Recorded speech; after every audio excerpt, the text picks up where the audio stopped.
The only way to become a good person or to make a better society is by studying goodness. Many people think all you need to do good or be good is to have good intentions. But you can no more be good without studying how to be good than you can play piano without studying how to play piano or practice medicine without studying medicine. There's a word for the study of goodness and how to make a good world: wisdom. Unfortunately, however, for much of the last century, few schools and even few parents have taught wisdom. The result is moral chaos.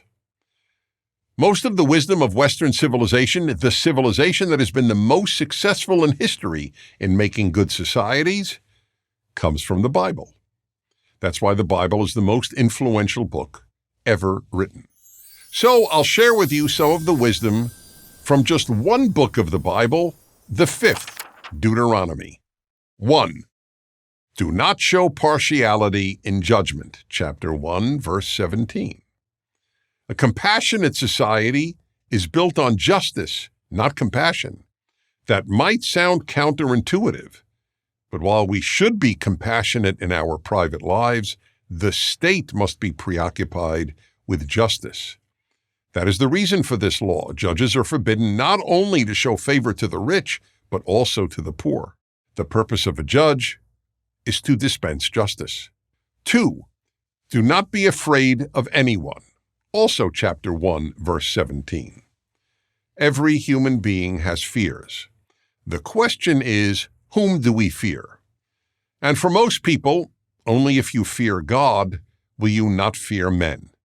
Pastor Dietrich Bonhoeffer, one of the few Germans to actively oppose the Nazi regime and who was executed for doing so, feared God more than Hitler.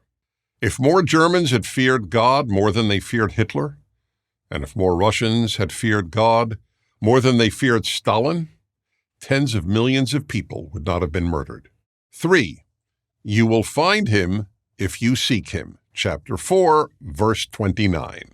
Just as finding a spouse can take years of searching, so too finding God can take years of searching. But, like a good spouse, the effort is worth it. Without God, life has no ultimate, no objective meaning. If there's no God, every one of us is as insignificant as a grain of sand.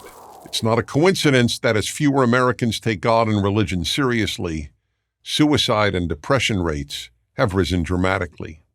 4. You shall have no other gods before me. Chapter 5, verse 7.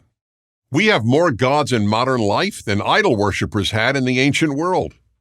Just to cite one of a dozen examples, many secular people believe in science the way religious people believe in God and the Bible. But there's a big problem with that. Unlike God and the Bible, science has nothing, simply nothing, to say about good and evil or about the meaning of life. 5. Love God with all your heart. Chapter 6, verse 5. Given all the unfair suffering in the world, it's difficult for many people to love God. I admit, I am one of them. God knows this love is difficult. That's why Deuteronomy commands us to love him. It's an amazing commandment, and it's amazing in another way. Deuteronomy is the first book in history to present a God who loves human beings and who wants human beings to love him. 6. Repeat them again and again to your children. Chapter 6, verse 7. Parents need to teach their children wisdom and moral values all the time. In the words of Deuteronomy, talk about them when you're at home, and when you're on the road, and when you go to bed, and when you get up. Otherwise, others, such as morally confused teachers and social media, will teach your children neither wisdom nor good values. 7. You shall be happy. Chapter 12, verse 7. That there is a biblical law to be happy is what has shaped my entire approach to happiness, that it is a moral obligation, not just an emotional state. We owe being, or at least acting happy, to everyone in our lives, and yes, even to God, because no one makes the case for atheism more persuasively than unhappy religious people. Deuteronomy is filled with life-enriching insights like these. I explained them in depth in the Rational Bible, my commentary on the first 5 books of the Bible. Those books are the best antidote to unhappiness and the best protection against evil ever written. I'm Dennis Prager. This video is made possible through our partnership with Dallas Baptist University. PragerU subscribers may be eligible for a $1,000 DBU scholarship. Learn more at prageru.com/DBU.